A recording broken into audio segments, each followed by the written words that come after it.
In this video, I'm going to cover 8 things I wish I knew before starting Dying Light 2. The very first thing I want to talk about is the fact the crossbow is overpowered. As you can see, literally one-shotting the highest level enemies in the game. Yeah, they're biters, but they are still level 9. You can see just how fast this thing shoots. You shoot 5 times before you reload. Here's just looking at the elemental bolts, which to be honest are useless. I've literally never used them. My first time using them just to get footage for this video, because why do you need the elements when you can just kill them outright with a couple of shots?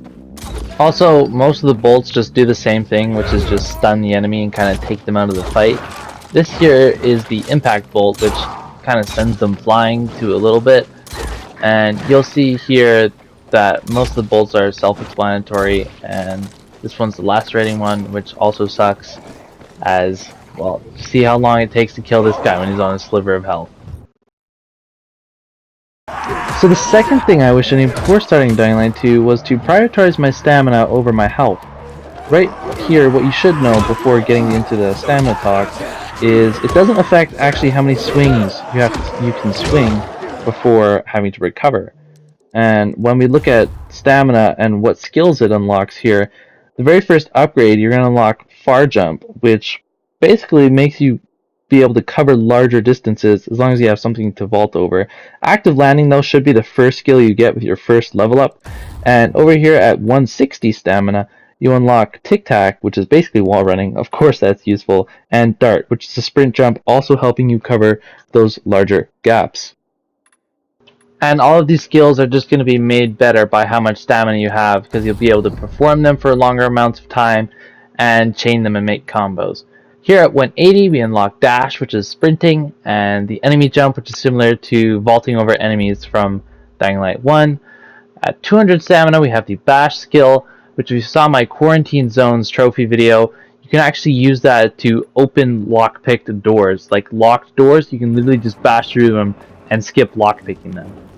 This is just an example of climbing and stamina. This is when I had 120 stamina. You can see just how little you have when you do start out, and how much of a difference that 20 stamina actually does make when you first start out as well. You see that jump pretty much took me down to half my stamina, and maybe I wouldn't have made it up to this very top without that extra 20 stamina.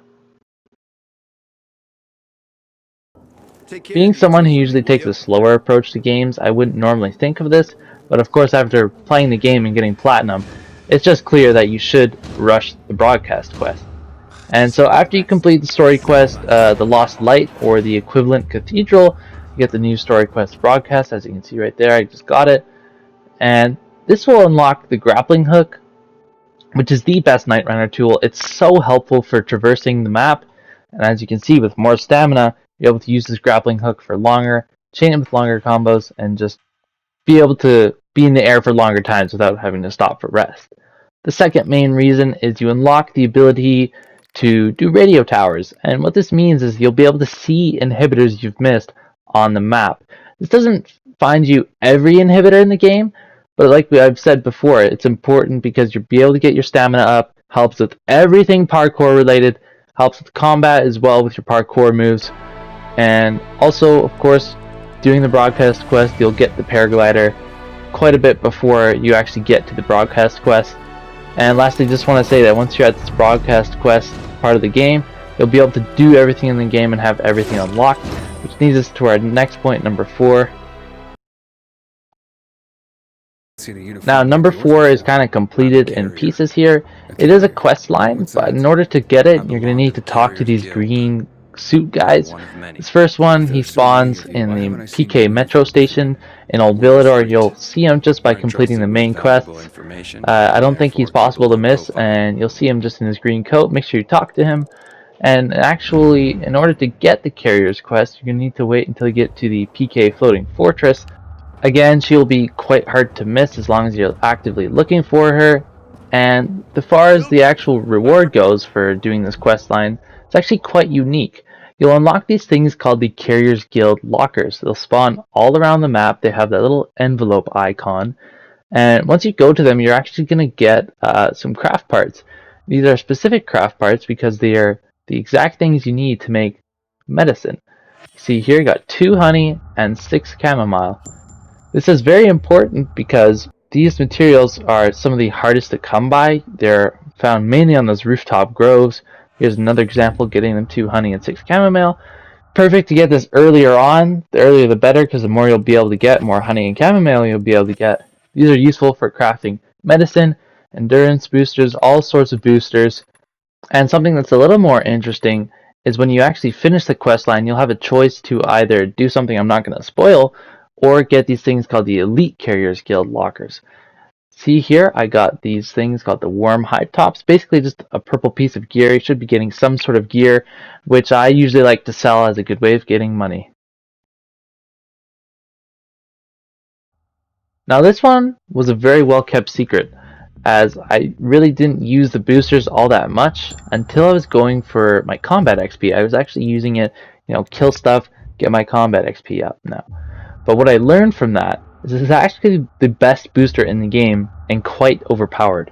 Basically what it does is gives you a 100% attack buff, so you're basically doing double damage, and you receive no damage. You're literally immune to all damage, all physical damage that is. You can still take damage from like spitters and all that toxic stuff. It lasts for 45 seconds. As you can see here, not taking a lick of damage, and I'm literally here gonna wait until it runs out just to show you take no damage. It's pretty cool when I first found it out. Of course, there's the side effect of the blurred vision. That's nothing too big. At number 6, also in the realm of consumables, we have the medicine blueprint. You should be upgrading your medicine blueprint because it is so helpful. It makes such a huge difference going from this green level 1 medicine all the way to this purple medicine. You're going to see an excellent example here where it's fighting renegades. I'm just using the purple medicine first. I'm taking a bunch of damage. Dodge back 2 seconds and you heal 250 health. Now the green medicine heals for 50 health and takes 4 seconds to apply. So see here, I'm going to switch to green medicine, start fighting these guys. Back up, I want to heal. I have to wait 4 whole seconds to heal. This guy actually catches me before I can heal. And even if you do get that heal off here, which won't take me 4 seconds, done, you get that much health back. So yeah, definitely upgrade your medicine blueprint, guys. Totally worth it.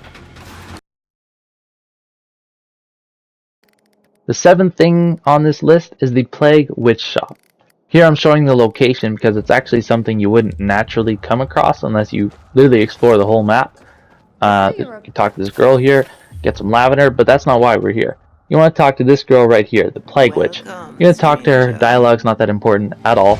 You get the Plague Witch's shop, safe zone, and a new quest line called the Baba. The quest line, it's kind of worth doing. You get some pretty unique rewards, and you basically just kill a whole bunch of special infected, so it's a good way to practice your combat if you want.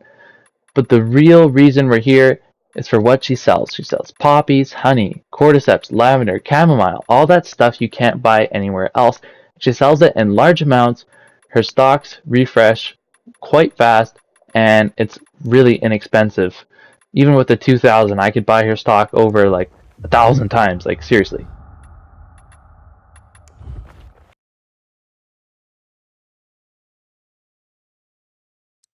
So yes, this list is in no particular order, but where do you put your honorable mention? Right before the last spot.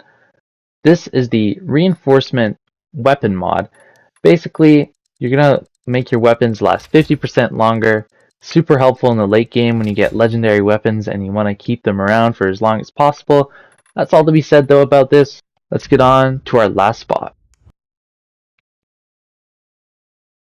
So the final thing I wish I knew before I started playing Dying Light 2 was about craft parts and money. Now, the best way to get money, I don't need to show you any footage or examples, it's simply just by selling gear. Now, you'll get gear by looting renegades, looting military convoys, literally anything, right? And you sell it, it'll give you most amount of money, like literally more than legendary valuables, especially when you get to New Game Plus. Like, I literally have 900,000 coins, guys. I know how to get money. It's by selling gear. And as for craft parts, the best way to get them is by buying them. And like the Baba, they're very cheap. All the merchants refresh really quickly. You can get them from both regular merchants and craft masters. As for the other wares of the merchants, I wouldn't buy anything at all, just besides the craft parts. The only thing I did end up buying that it was worth it at the time was this yardstick bow. It doubled the damage of the bow I previously had, but once I figured out about the crossbow, it made all bows useless. But that's going to be the end of this video though, guys. We went through 8 things I wish I knew before I started Dying Light 2. If you're starting Dying Light 2, that's awesome. Now I have all this knowledge to help you with that. If you're not, well, cool, thanks for watching my video, man. Maybe you learned a thing or two as well, though. And thanks for watching, guys. I'll see you in the next one.